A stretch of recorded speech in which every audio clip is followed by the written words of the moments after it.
Aku akan ganti semua uangnya. Aku janji. Amara menggeleng pelan. Waktumu habis. Rangga, aku tidak tanya soal uang. Aku tanya siapa yang kamu pilih. Rangga menelan ludah. Dia menatap ibunya, lalu menatap Amara. Dia bimbang. Dia tidak bisa memilih. Dia menginginkan keduanya. Dia menginginkan kenyamanan dari kekayaan Amara, dan dia tidak mau dicap sebagai anak durhaka oleh ibunya. Aku tidak bisa, bisik Rangga akhirnya. Kamu istriku. Dia ibuku. Kenapa aku harus memilih? Jawaban itu adalah jawaban yang Amara harapkan. Sebuah ketidakmampuan untuk mengambil sikap. Bagi Amara, tidak memilih adalah sebuah pilihan. Kamu sudah memilih, kata Amara datar. Kamu memilih mereka. Amara berbalik ke arah petugas keamanan. Pak, tolong antar bapak ini dan dua ibu ini ke kamar tamu di paviliun belakang. Pastikan mereka hanya masuk ke kamar itu dan tidak kemana-mana lagi.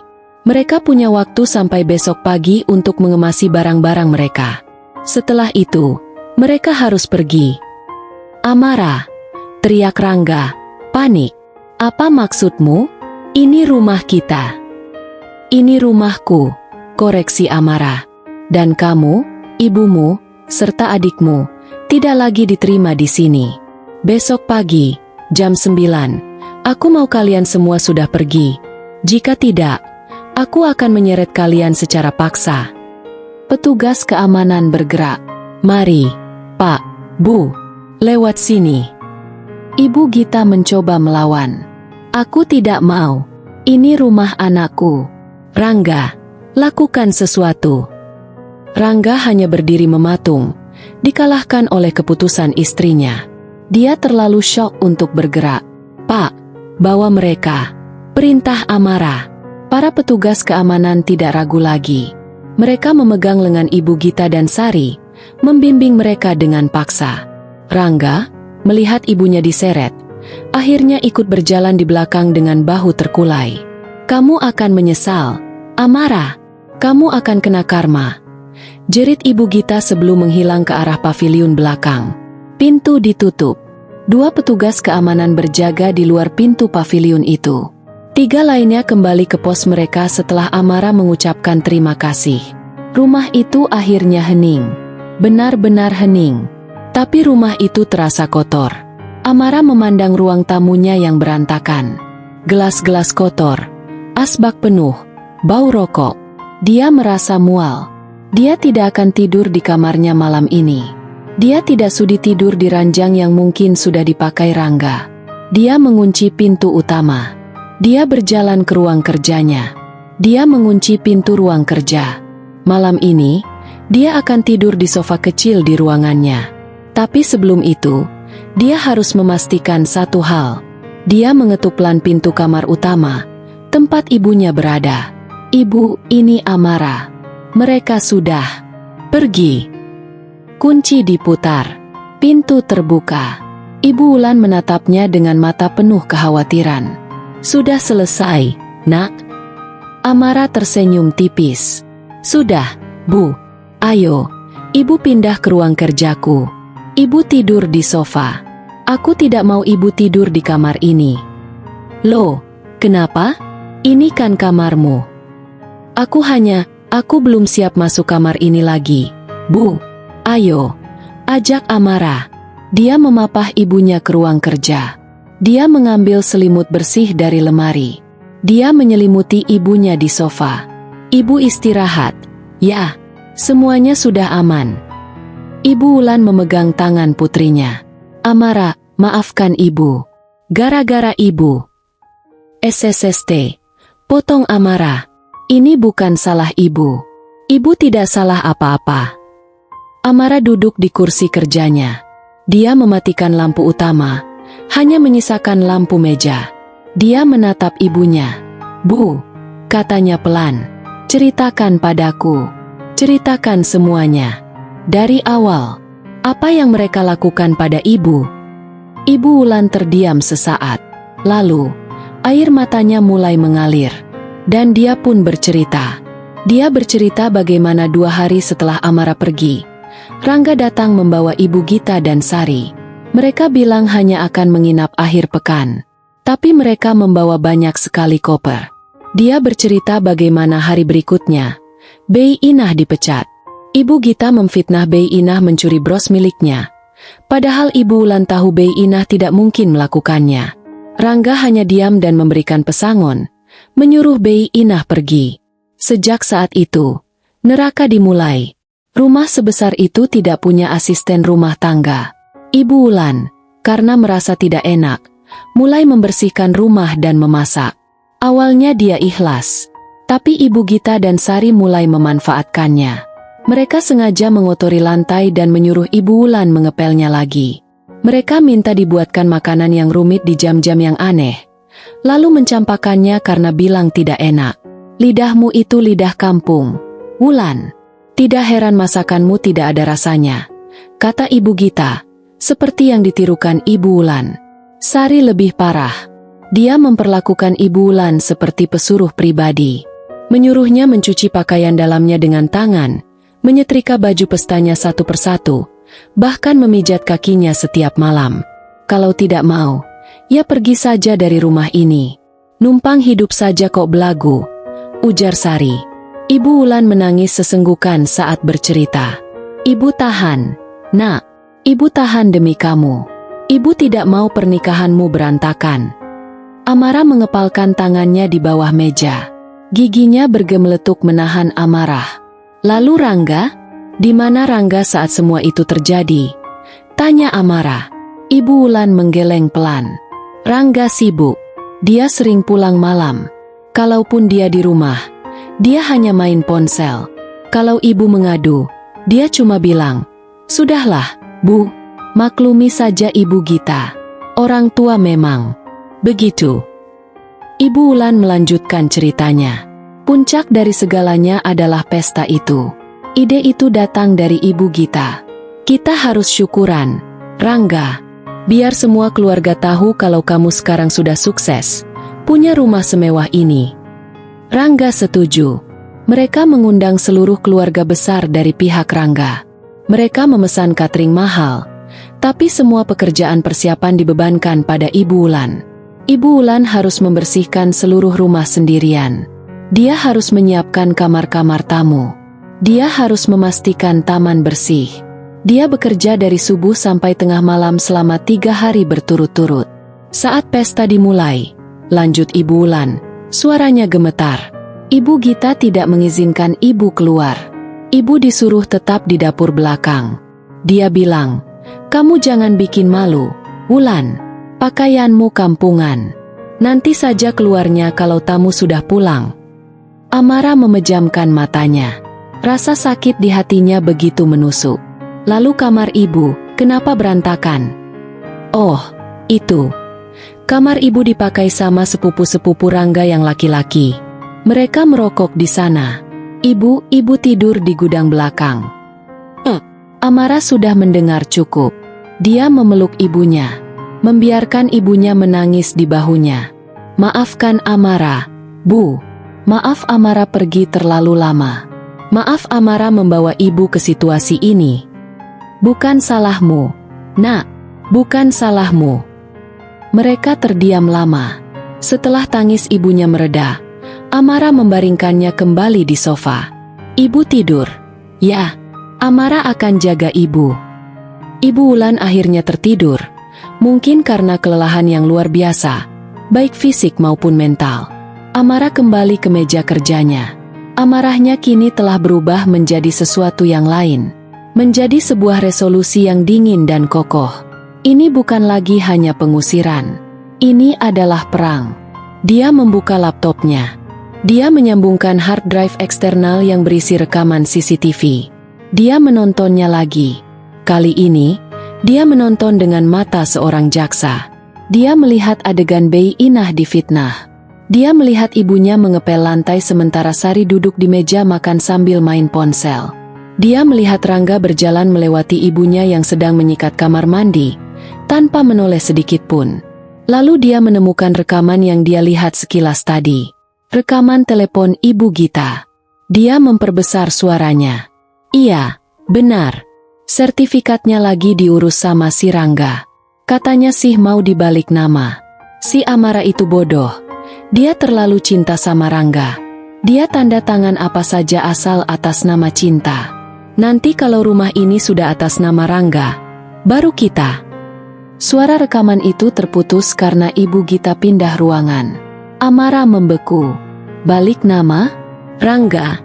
Dia segera membuka laci mejanya yang terkunci. Dia mengeluarkan sebuah map berisi surat-surat penting. Jantungnya berdebar kencang saat dia tidak menemukan apa yang dia cari. Sertifikat rumah. Sertifikat asli rumah ini. Dia ingat menyimpannya di laci itu. Rangga. Desisnya. Dia memeriksa riwayat panggilan di ponselnya. Dia menemukan nomor yang tidak dia kenal, tapi sering dihubungi Rangga. Dia mencarinya di internet. Nama sebuah kantor notaris. Rencananya jauh lebih jahat dari yang dia bayangkan. Mereka tidak hanya ingin menumpang hidup. Mereka ingin mengambil alih semuanya. Amara tersenyum sinis. Bodoh, ya. Dia membuka emailnya. Dia mengetik email baru. Penerimanya adalah Fikri, pengacara pribadinya. Subjek: urgen, perampokan dan pemalsuan dokumen. Isinya singkat. Fikri, aku butuh kamu di rumahku besok pagi, jam 8 tepat. Bawa timmu. Aku punya kasus besar. Suamiku dan keluarganya mencoba mengambil alih propertiku dan mereka telah menyiksa ibuku. Aku sudah punya bukti video dan transaksi bank. Aku juga curiga mereka mencuri sertifikat rumahku. Aku ingin mereka keluar besok juga. Aku ingin menuntut mereka. Aku ingin mereka hancur. Siapkan surat somasi, gugatan cerai, dan laporan kepolisian. Dia menekan tombol kirim. Dia juga mengirimkan beberapa klip video kunci dan ringkasan transaksi bank ke email Fikri. Investigasinya selesai. Amara kini memiliki gambaran penuh. Ini adalah konspirasi yang dipimpin oleh Ibu Gita, dieksekusi oleh Sari, dan diiyakan oleh suaminya sendiri, Rangga. Mereka mengira dia bodoh. Mereka mengira cinta telah membutakannya. Mereka salah besar. Amara mematikan laptopnya. Dia menatap ibunya yang tertidur pulas. Mereka akan membayarnya, Bu, bisiknya. Setiap air mata ibu, setiap hinaan yang ibu terima, mereka akan membayarnya 100 kali lipat. Dia tidak tidur malam itu. Dia duduk di kursi kerjanya, menatap keluar jendela, menunggu fajar. Dia menyusun rencana. Besok bukan hanya hari pengusiran. Besok adalah hari perhitungan. Pukul 7 pagi, Amara sudah selesai mandi di kamar mandi tamu lantai atas. Dia memakai pakaian kerja terbaiknya. Sebuah blus sutra berwarna hitam dan celana panjang yang rapi. Dia berdandan. Dia ingin terlihat kuat, terkendali, dan profesional saat menghancurkan mereka. Dia membuatkan teh hangat dan sarapan sederhana untuk ibunya. Bu, hari ini ibu tetap di ruang kerja, ya? Jangan keluar dulu. Pengacaraku akan datang. Semuanya akan selesai hari ini. Ibu Wulan mengangguk. Wajahnya terlihat lebih tenang setelah tidur beberapa jam. Hati-hati, nak. Pukul 8 kurang 5 menit. Bel rumahnya berbunyi.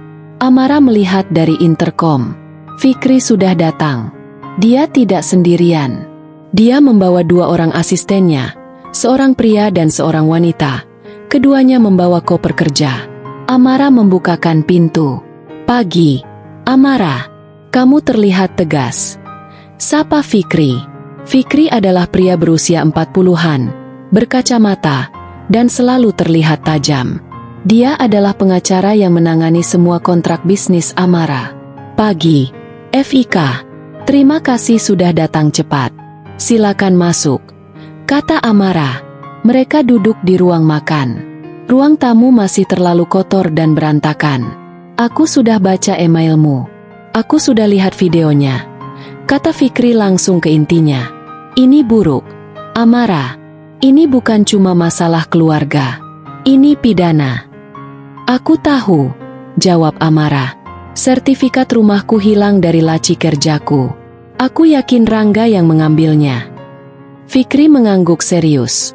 Oke. Asistenku akan langsung mengecek status sertifikatmu di Badan Pertanahan Nasional secara online. Kita harus tahu apakah sudah ada upaya balik nama. Asisten pria itu langsung membuka laptopnya dan mulai bekerja. Apa rencanamu? Tanya Fikri. Aku mau mereka keluar hari ini. Aku mau cerai. Dan aku mau menuntut mereka atas penipuan, penggelapan, dan perlakuan tidak menyenangkan terhadap ibuku. Baik. Gugatan cerai dan tuntutan butuh proses. Tapi pengusiran bisa kita lakukan hari ini, kata Fikri. Surat somasi sudah aku siapkan. Mereka punya 24 jam untuk pergi secara sukarela. Tapi karena situasinya mendesak dan ada dugaan pencurian, kita bisa percepat. Aku mau mereka pergi jam 9 pagi ini, kata Amara tegas. Aku sudah menyuruh mereka berkemas dari tadi malam. Kalau begitu, kita tidak perlu surat somasi.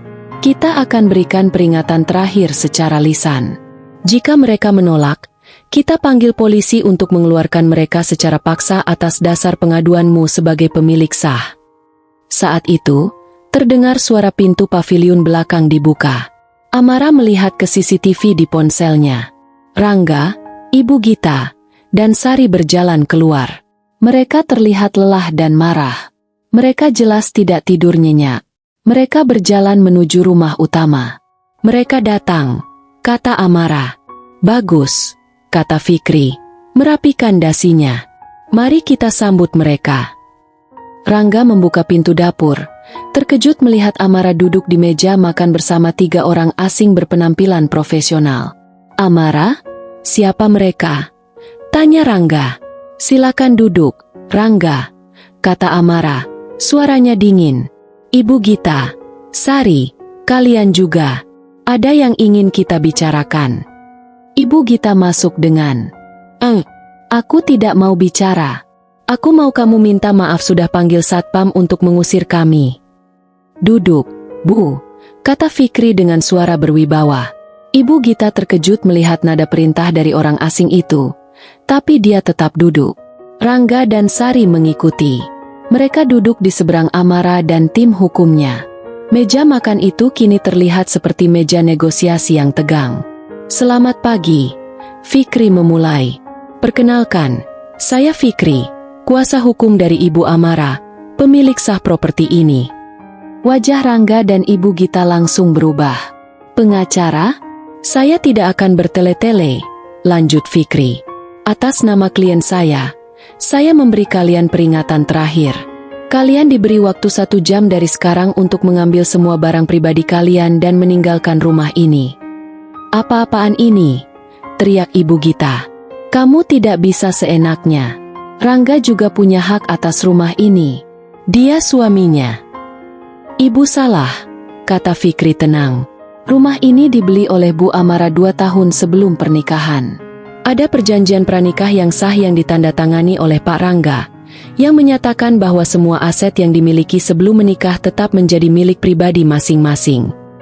Rangga terlihat pias. Dia ingat menandatangani dokumen itu, tapi dia pikir itu hanya formalitas. Dan untuk memperjelas situasi, lanjut Fikri, kami punya bukti kuat bahwa kalian tidak hanya menumpang. Kalian telah menyalahgunakan fasilitas, menguras rekening klien saya, dan Fikri memberi isyarat pada asisten wanitanya. Asisten itu memutar laptopnya menghadap Rangga dan keluarganya. Layar laptop itu menampilkan video. Video Ibu Wulan yang sedang menyikat lantai kamar mandi, dibentak oleh Sari. Wajah Sari langsung pucat pasi. Video berikutnya, Ibu Wulan sedang mencuci setumpuk pakaian dalam di ember, sementara Ibu Gita mengawasinya sambil minum teh di taman. Video berikutnya, Ibu Gita sedang menelepon. Sertifikatnya lagi diurus sama si Rangga, si Amara itu bodoh. Suara itu bergema di ruang makan yang hening. Ibu Gita membeku. Matanya terbelalak ngeri. Itu tidak benar. Itu fitnah. Pekik Ibu Gita. Itu suara ibu. Dan rekaman ini sah secara hukum karena diambil di properti pribadi klien saya, kata Fikri. Lalu, asisten pria yang sedari tadi diam, angkat bicara. Pak Fikri, saya sudah cek. Ada upaya pendaftaran balik nama atas sertifikat nomor 2017 atas nama Amara ke atas nama Rangga di kantor Notaris Mitra Jaya. Diajukan 3 hari yang lalu. Semuanya selesai. Amara menatap Rangga. Tatapan suaminya itu kini penuh ketakutan. Dia tertangkap basah. Kamu mencuri sertifikat rumahku, Rangga? Tanya Amara pelan. Aku, itu ide ibu. Rangga panik, menunjuk ibunya sendiri. Rangga, jerit ibu Gita, tidak percaya anaknya mengkhianatinya. Kamu yang bilang Amara bodoh. Kamu yang bilang aku harus punya pegangan. Kamu yang suruh aku cari sertifikatnya. Balas Rangga histeris. Pertengkaran keluarga itu meledak di depan Amara dan pengacaranya. Mereka saling menyalahkan. Sari menangis, menyalahkan ibunya yang punya ide serakah. Ibu Gita memaki Rangga yang dia sebut anak tidak tahu berterima kasih dan suami takut istri. Amara hanya menonton. Tanpa ekspresi, Fikri membiarkan mereka bertengkar selama 1 menit penuh. Sebelum akhirnya dia menggebrak meja. Cukup. Semua terdiam. Pak Rangga, kata Fikri, upaya pemalsuan dokumen dan penggelapan sertifikat itu adalah tindak pidana serius. Hukumannya penjara di atas 5 tahun. Rangga gemetar hebat. Dan untuk Ibu Gita serta saudari Sari, Fikri melanjutkan. Perlakuan tidak menyenangkan, pengancaman, dan eksploitasi terhadap Ibu Wulan juga bisa kami bawa ke ranah hukum. Tapi kami keluarga. Bisik Sari. Hukum tidak mengenal keluarga saat pidana terjadi, jawab Fikri tegas. Amara akhirnya angkat bicara. Aku akan memberimu pilihan, Rangga. Rangga menatapnya, penuh harap. Mungkin Amara akan memaafkannya. Aku punya 2 opsi untuk kalian, kata Amara. Opsi pertama, aku laporkan kalian semua ke polisi sekarang juga. Rangga atas pencurian dan upaya pemalsuan. Ibu Gita dan Sari atas perlakuan tidak menyenangkan dan pencemaran nama baik. Kalian semua akan bermalam di kantor polisi hari ini. Ketiganya menahan napas. Opsi kedua, lanjut Amara. Kalian kembalikan sertifikat rumahku sekarang juga. Kalian berkemas dalam 1 jam. Kalian keluar dari rumah ini tanpa membawa apapun selain pakaian yang melekat di badan kalian dan yang ada di koper kalian.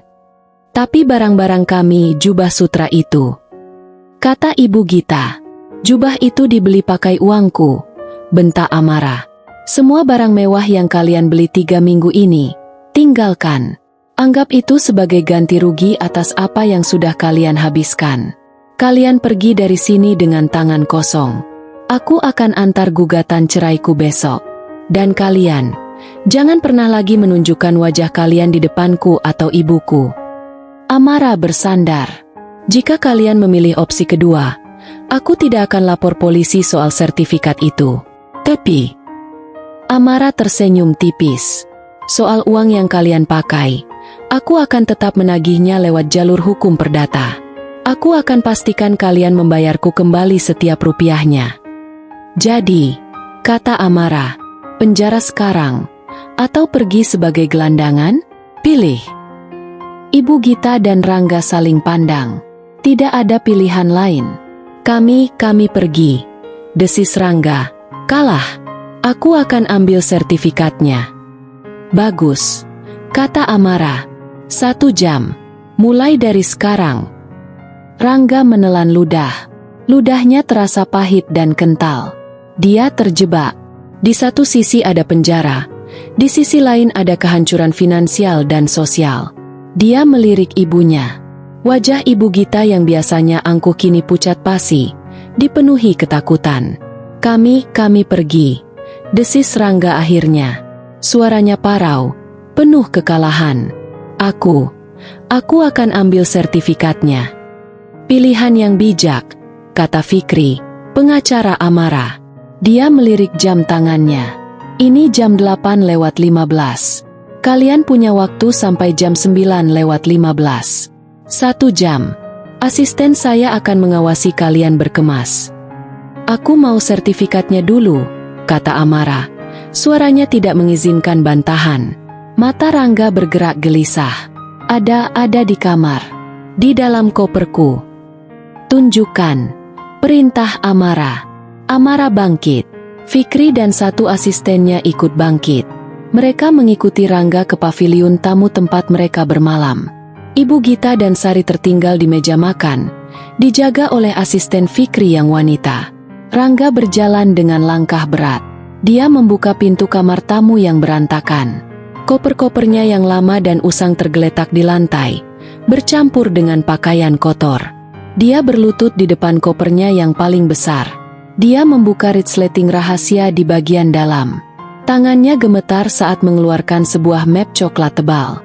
Dia menyerahkannya pada Amara tanpa berani menatap mata istrinya. Amara mengambil map itu. Dia tidak membukanya. Dia langsung memberikannya pada Fikri. Fikri membukanya. Dia memeriksa dokumen di dalamnya dengan teliti. Ini sertifikat aslinya. Cap dan nomor serinya sesuai. Dia memasukkan map itu ke dalam koper kerjanya dan menguncinya. Baik. Urusan pertama selesai. Mereka kembali ke ruang makan. Sekarang, kalian berkemas, kata Amara. Kalian hanya boleh membawa pakaian dan barang pribadi yang kalian bawa saat pertama kali datang ke sini. Tapi baju-baju baruku. Rengek Sari. Tas-tas yang aku beli. Kamu beli pakai apa? Tanya Amara dingin. Pakai uangku. Kartu kreditku. Semua yang dibeli dalam 3 minggu terakhir. Tinggalkan. Anggap itu sebagai cicilan pertama kalian untuk semua uang yang sudah kalian curi. Itu tidak adil. Ibu Gita mencoba memprotes. Opsi pertama masih tersedia. Bu Gita, potong Fikri. Kantor polisi hanya 15 menit dari sini. Saya bisa telepon mereka sekarang. Ibu Gita langsung terdiam. Kebencian terlihat jelas di matanya. Tapi dia tidak berani melawan lagi. Silakan, kata Amara. 1 jam. Dimulailah proses pengepakan yang paling memalukan dalam hidup mereka. Asisten Fikri yang wanita, bernama Delia, mengikuti Ibu Gita dan Sari ke kamar mereka. Asisten pria, bernama Indra, mengawasi Rangga. Amara dan Fikri duduk di meja makan, mengawasi semuanya dari jauh. Suara tangisan Sari adalah yang pertama terdengar. Nggak bisa. Ini tasku. Aku sudah pakai ini. Jerit Sari. Delia, asisten Fikri, dengan tenang mengambil tas desainer itu dari tangan Sari. Ini pembelian dari 3 hari yang lalu. Bu, tagihannya ada di sini. Di kartu kredit Ibu Amara. Ini milik Ibu Amara. Silakan masukkan pakaian lama Anda ke koper ini. Delia menunjuk koper kain yang sudah kusam milik Sari. Ibu, Sari meraung, meminta bantuan ibunya. Ibu Gita tidak lebih baik. Dia mencoba menyelipkan beberapa perhiasan baru dan jam tangan mewah yang dibelinya ke dalam kantong daster. Maaf, Bu Gita, kata Delia tegas. Kantongnya mohon dikosongkan. Kami harus periksa. Kurang ajar kamu ya. Berani-beraninya kamu menggeledah saya. Bentak Ibu Gita. Saya hanya menjalankan instruksi, Bu. Jika Ibu menolak, saya akan anggap Ibu mencoba mencuri. Pak Fikri. Iya, Bu. Iya. Ini. Dengan kasar Ibu Gita mengeluarkan perhiasan-perhiasan itu dan melemparnya ke tempat tidur. Barang-barang itu bergemerincing. Suara yang menyakitkan bagi telinga Ibu Gita. Di kamar sebelah, Rangga lebih pendiam. Dia memasukkan kemeja-kemeja kerjanya yang lama. Dia menatap setelan jas mahal yang baru dia jahit. Sepatu kulit impor yang masih mengkilap. Dia tahu dia tidak bisa membawanya. Indra, asisten Fikri, berdiri di pintu, mengawasinya seperti elang. Rangga merasa hancur. Dia bukan hanya kehilangan rumah. Dia kehilangan status. Dia kehilangan gaya hidup yang baru saja dia cicipi. Dia kehilangan istrinya, yang ternyata adalah sumber dari semua itu. Dia menatap setelan jas lamanya yang tergantung di lemari. Setelan yang dia pakai saat pertama kali bertemu Amara. Bahannya biasa saja. Dia merasa putus asa. Dia harus mencoba sekali lagi.